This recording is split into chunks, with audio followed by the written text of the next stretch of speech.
오늘도 값없이 베풀어 주시는 주님의 끝없는 은혜를 누리며 승리하는 국민의 모든 분들이 되기를 소망합니다.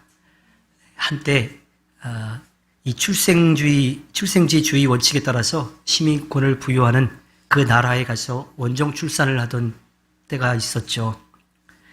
그 나라에서 태어난 아기에게 시민권을 부여하기에 그 혜택을 받으려는 꼼수이기도 했습니다. 혈통은 대한민국 혈통인데 국적은 태어난 그 나라가 되는 거예요. 특히나 아직까지 분단 국가로 의무 군복무를 해야 되는 대한민국의 남자라면 어느 정도 혜택을 볼 수 있다는 그러한 생각 때문에 이렇게 원정 출산을 했었습니다. 아주 병역 기피에 확실한 그런 조건이 되는 거니까요. 한 연예인은 군복무를 계속 기피하다가 결국은 한국 땅에 다시 들어올 수 없게끔 되기도 했었습니다. 이렇듯 어느 공동체 안에 들어가기 위해서는 조건이 좀 필요합니다. 그렇다면 유대인들은 어떻게 유대인을 유지해 갈 수 있을까요? 북의 혈통을 따를까요? 아니면 목의 혈통을 따를까요? 성경에 보면 아브라함에게는 3명의 아내가 있었습니다. 사라, 하갈, 구두라. 그 자녀들을 한번 살펴보면 창세기 16장 16절에 하갈과 아브람 사이에 이스마엘이 태어날 때에 아브라함의 나이는 86이었다. 이스마엘이 있죠. 창세기 21장 3절에 보면 아브라함은 사라가 낳아준 아들에게 이삭이라는 이름을 지어주었다. 이삭이라는 아들이 있습니다. 또 창세기 25장 1절과 2절에 보면 아브라함이 다시 아내를 맞아들였는데 그의 이름은 그두라이다. 그와 아브라함 사이에서 시므란과 육산과 무단과 미디안과 이스박과 수아가 태어났다. 자, 7명이냐 8명이냐 지난번에 한번 가지고 이야기를 했었었는데 아브라함의 아들들 가운데 아버지는 다 같은데 어머니에 따라서 그 혈통이 달라지고 있어요. 그렇다면 유대인들은 북의 혈통을 따르고 있을까요? 아니면 목의 혈통을 따르고 있을까요? 목의 혈통을 따르고 있습니다. 비전 성경 사전에 보면요, 오늘날 유대인들은 북의가 아닌 목의 혈통을 따르고 있으며 혈통적으로 유대인이 아니더라도 유대교로 개종하면 유대인이 될 수 있다고 한다. 이렇게 되어 있습니다. 우리가 그냥 가지고 있는 생각 가운데에서는 유대인들은 북의 아버지의 혈통을 따라서 유대인이 아니냐가 결정될 거라고 생각하고 또 그 혈통을 이어받아야지만 유대인이 될 수 있다고 생각했는데 지금은 달라졌다라고 하는 거죠. 특히나 이 하갈과 사라 사이의 그 관계 때문에 아버지의 혈통이 아니라 어머니의 혈통을 그렇게 따라가고 있습니다. 그럼 또 하나의 질문을 드려볼까요? 그렇다면 아브라함의 맏아들은 누구일까요? 우리가 가지고 있는 생각에는 당연히 하나님의 약속의 자녀인 이삭이 아브라함의 맏아들이라고 그렇게 여길 겁니다. 그러나 당시 문화 속에서는 이스마엘이 아브라함의 맏아들이에요. 왜냐하면 제일 먼저 태어났기 때문이죠. 우리에게는 하갈이 첩이라고 하는 그런 생각이 깔려 있어요. 그렇게 생각하면 이스마엘은 어떻게 돼요? 서자가 되는 거죠. 근데 성경을 우리가 다시 한번 잘 읽어봅시다. 창세기 16장 1절과 2절에 보면 아브라함의 아내 사레는 아이를 낳지 못하였다. 그에게는 하갈이라고 하는 이집트 사람 여종이 있었다. 사레가 아브라함에게 말하였다. 주님께서 나에게 아이를 가지지 못하게 하시니 당신은 나의 여종과 동침하십시오. 하갈의 몸을 빌려서 집안의 대를 이어갈 수 있기를 바랍니다. 아브라함은 사레의 말을 따랐다. 그러니까 그냥 서자가, 첩이나 서자가 아니라 말이 좀 그럴 수도 있지만 두 번째 부인이 되는 거예요. 그러니까 그 아들은 상속자가 된다라고 하는 거지요. 당시의 문화대로 다른 아내, 즉 하갈을 통해서 혈통을 이어가고 이어가려고 했던 거죠. 그래서 당시 문화로 본다면 하갈은 첩이나 대리모가 아니에요. 그냥 두 번째 아내인 거죠. 그리고 그 아들은 그 유산을 이어받을 그러한 아들이 되는 겁니다. 또 이 상황을 다시 한번 좀 잘 생각해 보면 하갈이 그렇게 하려고 했던 게 아니에요. 아브람과 사레 사이에 아이가 없자, 사레가 아이를 가지지 못하자 사레가 먼저 그렇게 해달라고 이야기를 했던 거예요. 그리고 아브람도 그 일을 받아들여가지고 그렇게 하갈을 두 번째 부인으로 맞아들였던 거지요. 그러다 아이가 생기자 하갈과 사라 사이에 갈등이 생깁니다. 결국 임신한 하갈이 도망을 가게 되죠. 억울하게 이를 데가 없는 하갈에게 주님의 천사가 나타나서 하나님의 말씀을 전합니다. 창세기 16장 10절에 보면 주님의 천사가 그에게 또 일렀다. 내가 너에게 많은 자손을 주겠다. 자손이 셀 수도 없을 만큼 불어나게 하겠다. 아브라함이 하나님의 말씀을 듣고 지시하신 그 땅으로 갈 때 그는 믿음으로 출발했지만 시간이 지나면 지날수록 그 믿음은 계속 약해져 갔어요. 그리고 약속의 자손인 사라를 통해서 그에게 아들을 주시겠다고 했는데 그걸 믿지 못하고 기다리지 못하고 사례가 그렇게 말을 했든 안 했든 간에 아브라함은 그것을 믿지 못하고 기다리지 못하고 자기의 방법으로 혈통을 이어가려고 했었어요. 그러니까 아브라함은 이 당시만 해도 하나님의 약속을 믿지 못했는데 하갈은 주님의 천사가 전해준 말씀, 그 말씀을 믿고 다시 돌아갑니다. 그리고 다시 돌아가서 아들을 낳고 그 이름을 하나님께서 들으셨다라고 하는 뜻인 이스마엘로 짓지요. 랍비들의 성경 해석의 미드라시에 보면요, 이 하갈이 우리가 생각하는 그러한 그냥 여종이 아니에요. 우리가 생각하기에는 이 사라의 몸종으로 그렇게 생각하는데 이 랍비들은 그렇게 해석하지 않습니다. 그냥 여종이 아니라 파라오의 가족이었을 거라고 그렇게 말하고 있습니다. 이 사건은요, 창세기 12장으로 거슬러 올라갑니다. 하나님의 말씀을 따라가던 아브라함이 먹을 것을 찾아 이집트에 가서 지내게 됐어요. 근데 자기의 아내 사레가 너무 아름다운 거지요. 그래서 혹시나 자기 아내를 취하려고 자신을 죽일까봐 누이라고 속였습니다. 이집트 왕인 파라오에게까지 그렇게 속였던 거예요. 그래서 파라오가 역시나 아브라함이 우려했던 대로 사례를 취하려고 했다가 하나님께서 하지 못하도록 막으셔서 다시 되돌려주게 됩니다. 여러분 한번 생각해 보세요. 이집트의 왕인 파라오가 실수했어요. 그러면 그것에 대한 배상을 해야 될 거 아니에요. 어느 정도까지 배상을 했을 것 같아요? 당시에 가장 힘이 있는 나라의 왕이었는데 그때의 문화로 본다면 자기의 딸 혹은 아주 충신의 딸을 선물로 주었을 거라고 그렇게 생각을 하는 거예요. 그래서 우리가 생각하는 것처럼 그냥 종이라고 번역이 되어 있어서 몸종 정도로 생각하는데 그렇지 않을 거라고 하는 겁니다. 우여곡절 끝에 하갈은 이스마엘을 낳고 기르기 시작합니다. 아이가 잘 자라서 이제 청소년이 되었어요. 근데 그때가 되면 아브라함의 나이도 하나님께서 약속해 주신 100세가 되는 거예요. 그때에 하나님께서 약속해 주신 사라의 몸을 통해서 아들 이삭이 태어납니다.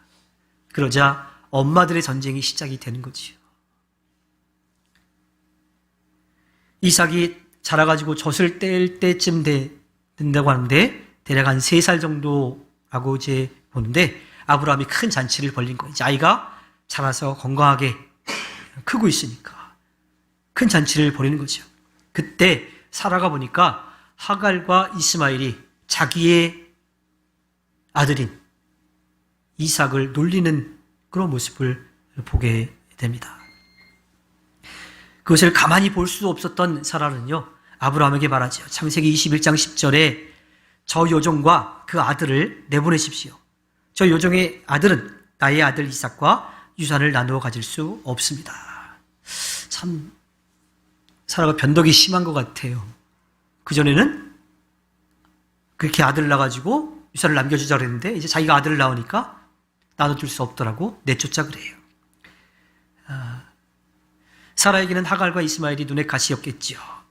그런데 아브라함 눈에는 아니었어요. 이어지는 창세기 21장 11절에 보면요. 그러나 아브라함은 그 아들도 자기 아들이므로 이 일로 몹시 괴로웠다. 여자는 약하지만 어머니는 강하다라고 하는 말이 있어요. 근데 저는 이 대목을 보면 남자는 강하지만 아버지는 약하다 이런 말도 있지 않을까 하는 생각이 듭니다. 어머니들은 아들들 때문에 싸우고 있고 아버지는 어찌할지 몰라 당하고 있을 그때에 하나님께서 중재에 나서십니다. 창세기 21장 12절과 13절에 그 아들과 그 어머니인 여종의 일로 너무 걱정하지 말아라. 이삭에게서 태어나는 사람이 너의 씨가 될 것이니 사라가 너에게 말한 대로 다 들어주어라. 그러나 여종에게서 난 아들도 너의 씨니 그 아들은 그 아들대로 내가 한 민족이 되게 하겠다. 하나님이 둘 다 지켜줄 테니까 걱정하지 말고 어떻게 보면 가정불화 일으키지 말고 하갈과 이스마엘을 내가 지켜줄 테니까 내보내라고 말씀해 주시죠. 그래서 아브라함은 하나님의 말씀을 듣고서 먹을 것을 또 마실 것을 잘 챙겨서 하갈과 이스마엘을 내보냅니다. 남편의 첫 번째 부인에게서 아이가 태어나가지고 잘 살다가 갑자기 쫓겨나게 된 하갈의 마음이 어땠을까요? 얼마나 황당하고 또 억울하지 않았을까요? 이제 그러한 상황 가운데 하갈이 처한 이야기가 바로 오늘의 말씀입니다. 창세기 21장 15절과 16절에 가죽 부대에 담아온 물이 다 떨어지니 하갈은 아이를 덤불 아래에 뉘어놓고서 아이가 죽어가는 꼴을 참아볼 수 없구나 하면서 화살 한바탕 거리만큼 떨어져서 주저앉았다. 그 여인은 아이 쪽을 바라보고 앉아서 소리를 내어 울었다. 브엘세바 빈 들판에서 남편에게 쫓겨났지요. 먹을 것과 마실 것도 다 떨어졌어요. 아이를 어떻게 키워야 될지 막막하기만 합니다. 이제 죽을 수밖에 없구나. 저 아이를 내가 더 이상 돌볼 수 없구나라고 하며 신세 한탄을 하고 있습니다. 그래도 어머니라서요. 자기가 굶는 것보다도 자기가 살기 어려운 것보다도 아이가 배고픈 것 또 아이가 살아가는 것에 대해 관심이 있습니다. 더 마음을 두고 있어요. 가시덤불 아래에 누워놨다 그랬죠. 광야가 어떨 것 같아요? 그림자가 하나도 없어요. 햇빛을 피할 데가 없어요. 근데 가시나무, 아주 작은 나무지만 그 작은 그늘에라도 아이를 눕혀놓고 아이가 좀 편하게 할 수 있도록 한 거예요. 게다가 혹시라도 아이가 엄마의 우는 소리를 듣고 놀랄까 봐 화살 하나 쏴가지고 떨어진 거리 정도에 가가지고서 거기서 눈물을 흘리며 슬피 울었던 거지요. 이어지는 17절과 18절의 말씀을 보면 조금 의아한 이야기가 나옵니다. 하나님이 그 아이가 우는 소리를 들으셨다. 울기는 누가 울었어요? 하갈이 울었는데 아들의 울음소리를 들으셨대요. 하늘에서 하나님의 천사가 하갈을 부르며 말하였다. 하갈아 어찌 된 일이냐? 무서워하지 말아라. 아이가 저기에 누워서 우는 저 소리를 하나님이 들으셨다. 아이를 안아 일으키고 달래어라. 내가 저 아이에게서 큰 민족이 나오게 하겠다. 울기는 하갈이 울었는데 하나님이 들으신 것은 이스마엘의 울음소리였대요.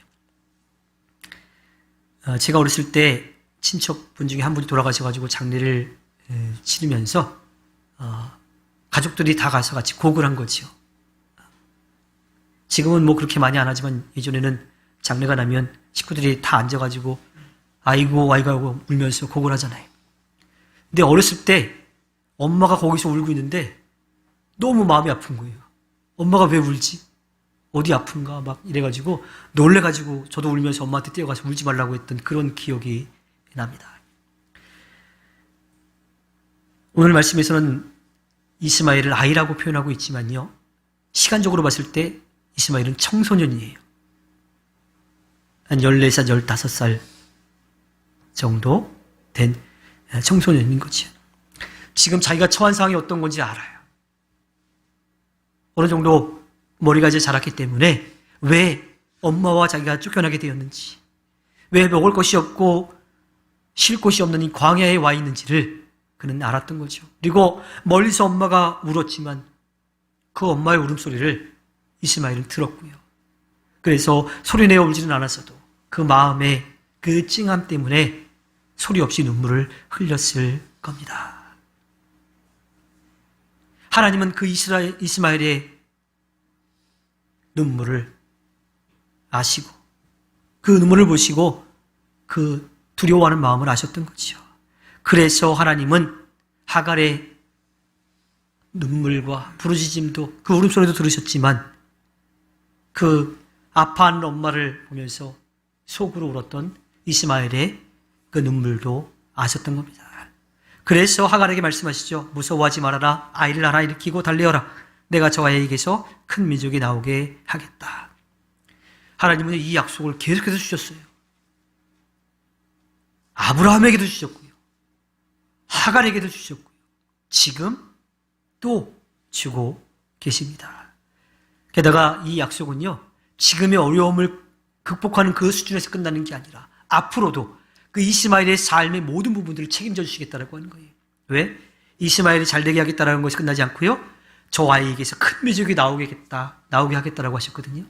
그 자손까지도 주님께서 지켜주시겠다라고 하는 희망의 약속인 겁니다. 그런데 아이러니하게도 이스마엘의 후손은 지금 이슬람 사람들이에요. 계속 유대인들과 싸우고 있는 그러한 사람들이죠. 그 이야기는 뒤에 다시 한번 좀 더 하기로 하겠습니다. 이어지는 창세기 22장 19절에 보면요, 하나님이 하갈의 눈을 밝히시니 하갈이 샘을 발견하고 가서 가죽 부대에 물을 담아다가 아이에게 먹였다. 살 길이 막막해서 아무것도 보이지 않았던 하갈이에요. 샘이 가까이 있었는데도 보지 못했을 거예요. 그런데 하나님께서 너를 지켜주겠다, 내 아이를 지켜주겠다, 내 아이의 자손도 지켜주겠다라고 하는 약속을 주시자 하갈의 눈이 뜨여졌어요. 그리고 둘러보니까 샘이 있어요. 가죽 부대가 비어 있었는데 마실 물이 생긴 거예요. 물이 있으면 뭐도 있겠어요? 먹을 것도 있게 되는 거죠. 삶의 모든 희망을 놓고 주저앉았다가 다시 살 수 있는 희망, 기대를 가지고 일어서게 된 겁니다. 그리고 하나님께서 약속하신 대로 그 일들이 이루어집니다. 창세기 21장 20절에 그 아이가 자라는 동안에 하나님이 그 아이와 늘 함께 계시면서 돌보셨다. 그는 광야에 살면서 활 쏘는 사람이 되었다. 광야에서 활을 쏠 수 있다라고 하는 것, 그 살 수 있는 길을 그가 터득했다라는 거예요. 게다가 우리말에는 그렇게 전하지 않지만 히브리어 원문을 보면 활을 아주 잘 쏘는 그러한 사람으로 기록되어 있습니다. 그러니까 그 광야에서 살아남을 수 있는 모든 것을 다 갖추었다라고 하는 거예요. 사라의 학대로 하갈이 임신한 상태로 도망쳤을 때 주님의 천사가 전해준 말을, 그 약속을 또 이루어 주신 것입니다. 창세기 16장 12절에 보면 너의 아들은 들나귀처럼 될 것이다. 그는 모든 사람과 싸울 것이고 모든 사람 또한 그와 싸울 것이다. 그는 자기의 모든 친족과 대결하며 살아가게 될 것이다. 들나귀같이 광야에서 살 수 있게 됐다 그랬어요. 그런데 안타까운 것은 이스마엘이 그 하나님의 약속을 믿고 계속 하나님을 바라보며 살아갔더라면 그 역사가 아마 달라졌을지 몰라요. 그런데 그 후손들은 점점 하나님으로부터 멀어져 가게 됩니다. 창세기 21장 21절에 그가 바란 광야에서 살 때에 그의 어머니가 그에게 이집트 땅에 사는 여인을 데려가서 아내로 삼게 하였다. 하갈과 이스마엘은 하나님의 말씀을 듣고서 광야에서 사는데 계속 이 팔레스타인 남쪽으로 이동해 가면서 살았다는 것을 알 수가 있습니다. 하갈은 이집트 출신이었어요. 하갈이 겪었던 상황이 뭐예요? 유대인 때문에, 그 유대인 때문에, 이스라엘 민족 사람이 아닌 것 때문에 조금 어려움을 겪기도 했었고, 또 그 혈통을 잊지 못했다라고 하는 것 때문에 쫓겨나게 된 거예요. 사라에게서 어려움을 겪었던 하갈의 입장에서는 며느리를 이집트 여인 가운데에서 찾은 게 이상하지 않습니다.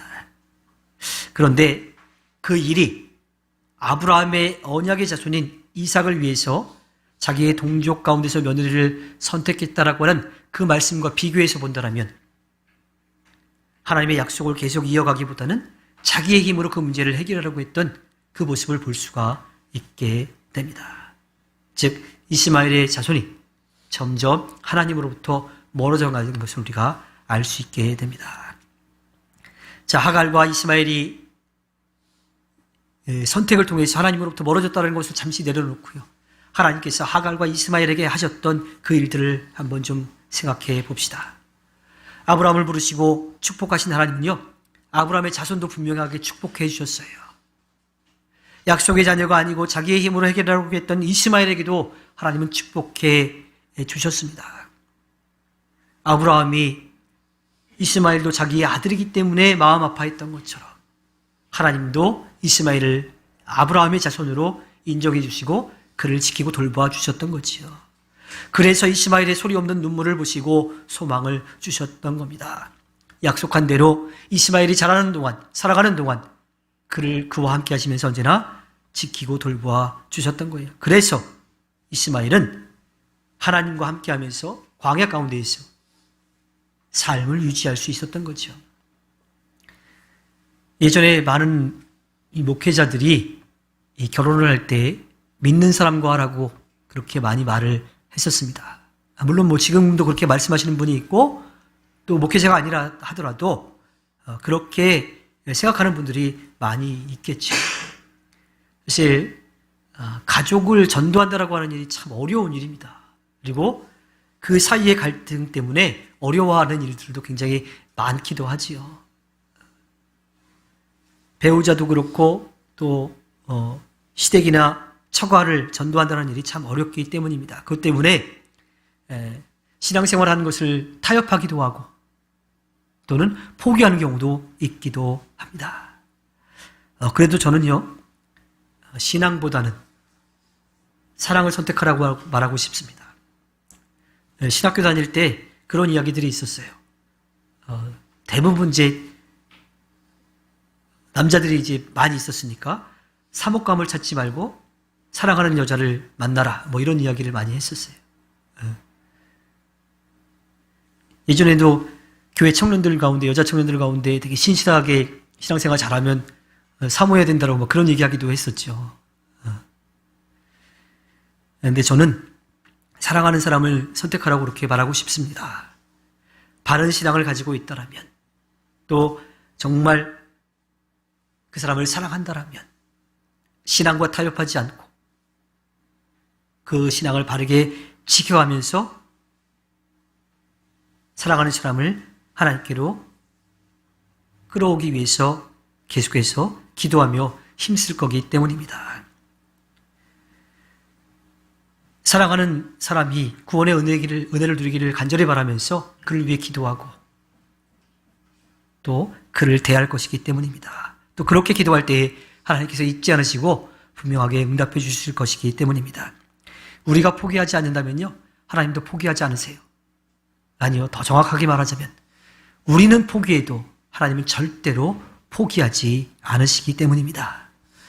하갈의 억울하고 속상한 상황, 또 이스마엘의 두려운 마음을 하나님께서 아시고 그들의 울음소리를 들으시고 그들에게 약속하신 대로 그들을 지키고 돌보아 주시겠다고, 그 자손이 많아지게 해주겠다고 약속해 주셨습니다. 또 그 약속들을 지키면서 곁에서 지키고 돌보아 주셨죠. 문제는 그 다음입니다. 하나님을 떠났다가도 돌아오지 않으면 하나님의 구원의 은혜를 누릴 수가 없습니다. 우리가 전도하고자 하는 그 사람에 대해서 우리가 포기하면 하나님도 그 일을 이루시지 않습니다. 하지만 우리가 포기하지 않으면 하나님은 절대로 포기하지 않으신 거죠. 말을 물가로 억지로 끌고 갈 수는 있어요. 끌어당기든 채찍으로 때리든. 그런데 목마르지 않은 말에게 물을 마시게 할 수는 없습니다. 우리가 전도하기 위해서, 특별히 가족국의 구원을 위해서 기도할 때 구원받게 해달라고 하는 그러한 기도와 함께 더불어서 그가 하나님을 만날 수 있도록 그 마음을 열어달라고 그렇게 먼저 기도하기를 바랍니다. 그렇게 할 때에 하나님은 절대로 그 기도를 잊지 않으실 겁니다. 가족을 살아계셔 구원의 은혜를 함께 누리기를 바라는 꿈미래의 기도가 멈추지 않기를 바랍니다. 우리가 주님을 포기하는 거지 주님은 절대로 우리를 포기하지 않으십니다. 우리의 소리 없는 신음소리까지도 그 간절한 마음까지도 하나님은 아시고 들으십니다. 우리를 사랑하시는 주님께서 절대로 우리를 포기하지 않으시는 것을 믿고 가족의 구원을 위해서 멈추지 않고 기도해 온 가족의 온전한 구원의 은혜를 누리며 기쁨을 드리는 꿈미래 모든 가정들이 되기를 주님의 이름으로 부탁드립니다.